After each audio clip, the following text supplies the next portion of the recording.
Go home. You're safe now.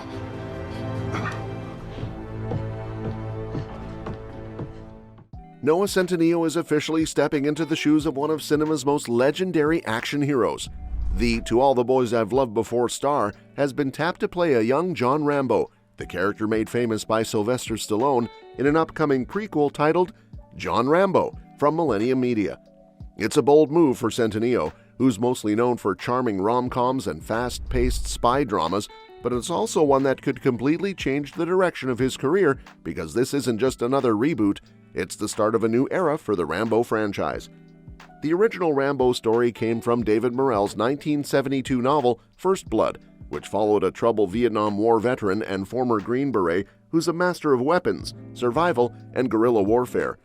The book was adapted into the 1982 film First Blood, which became a massive hit and turned Stallone into an international superstar. From there, the franchise exploded, spawning Rambo First Blood Part 2, Rambo 3, Rambo, and Rambo Last Blood.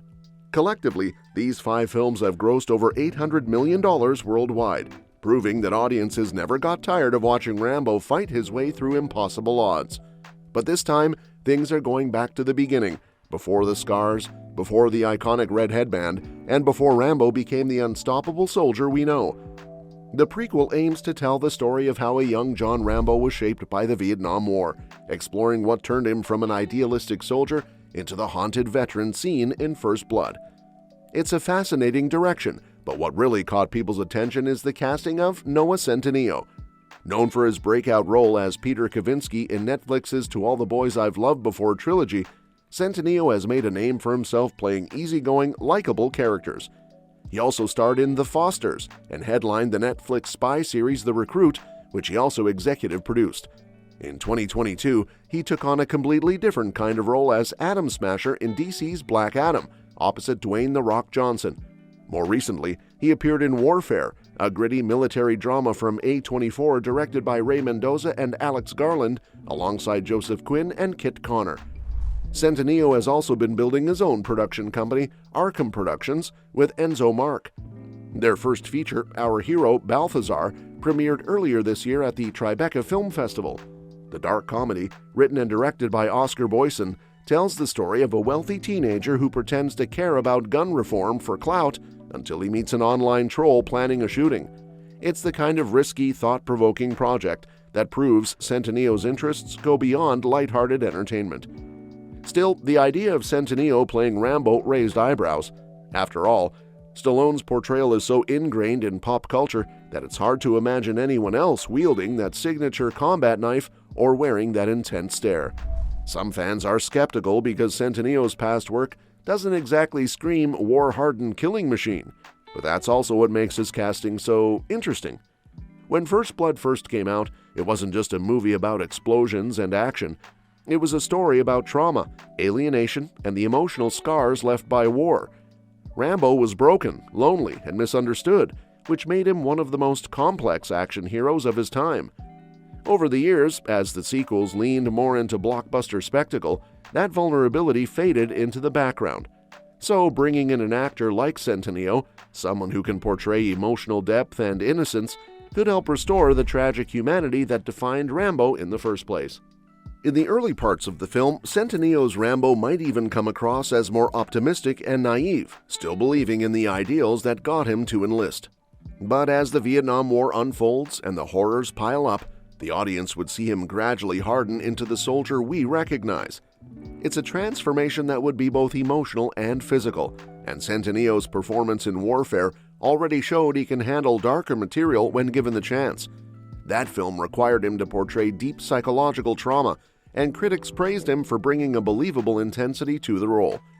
So while the first reaction from die-hard Stallone fans might be hesitation, the choice actually makes sense.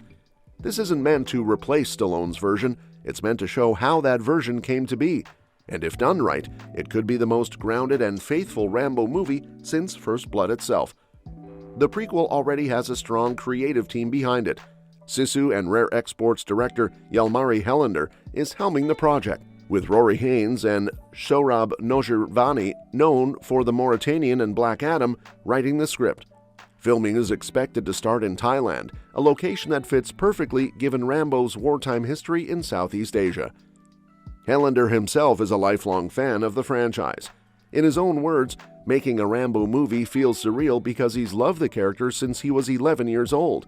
He said the chance to direct this prequel makes his childhood make sense, because Rambo was one of the heroes who inspired him to become a filmmaker.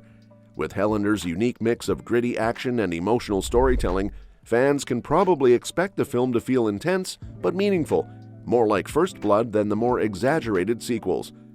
Millennium Media president Jonathan Younger also shared his excitement, calling the film a tribute to one of the best franchises in movie history. He emphasized that the prequel is designed to appeal to both longtime fans and newcomers, describing it as a high-concept, action-packed experience with a fresh perspective. Along with Younger, the movie will be produced by Avi Lerner, Les Weldon, and Kevin King Templeton of Templeton Media, with Trevor Short, Amanda Presmick, and Dallas Saunier serving as executive producers. It's worth noting that Sylvester Stallone isn't officially involved, at least not yet. Even though he knows about the project, he hasn't signed on in any creative or producing capacity. That said, Stallone has actually been pushing for a Rambo prequel since 2019. He once mentioned wanting to explore Rambo's youth in a story where he starts out as the perfect all-American kid before war changes him forever. The new movie seems to echo that idea, although Stallone's version might have focused on a slightly younger Rambo than the one Centineo will portray. As for whether Stallone will eventually come on board in some form, it's hard to say. Given his long-standing connection to the franchise, it wouldn't be surprising if he joins later as an executive producer or consultant. After all, Rambo is his creation, and it's hard to imagine Millennium Media pushing forward without at least having his blessing. Still, the concept of a Rambo prequel isn't without its risks. While it makes sense to explore the character's time in Vietnam, that period in his life is deeply traumatic, and turning that into an action movie could be tricky. The franchise has always balanced intense violence with emotional weight, but a prequel focused entirely on Rambo's wartime experiences could get bleak fast. If it leans too far into the darkness, it risks alienating fans who come for cathartic action rather than psychological despair. On the other hand, ignoring that pain would undermine what made Rambo compelling to begin with. The key will be balance, showing the brutality of war without losing sight of Rambo's humanity. It's a fine line, but Helander's track record with Sisu, which combined stylized action with surprising emotional moments, suggests he might be the perfect director to walk it. The Rambo series has always been about transformation. In First Blood, Rambo is a man broken by the system he once served. In Rambo First Blood Part 2 and Rambo 3, he becomes a symbol of raw vengeance and survival.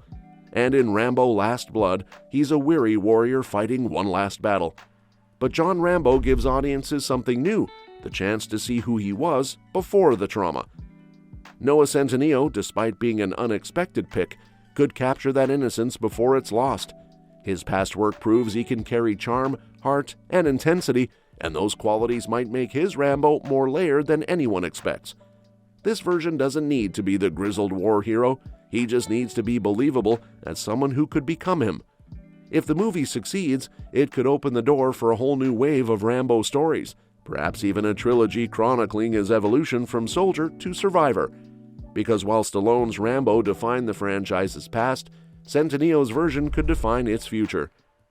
So even though it's natural for fans to be cautious, John Rambo has the potential to honor the legacy of the original while exploring parts of the character we've never seen.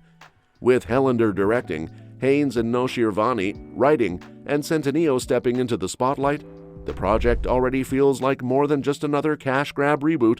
It's a chance to dive deeper into what made John Rambo who he is, and to remind audiences that behind the muscles and explosions, there was always a man struggling to find peace in a world that refused to let him have it. And that's that for today's video. Thanks for watching, and we'll see you in the next one.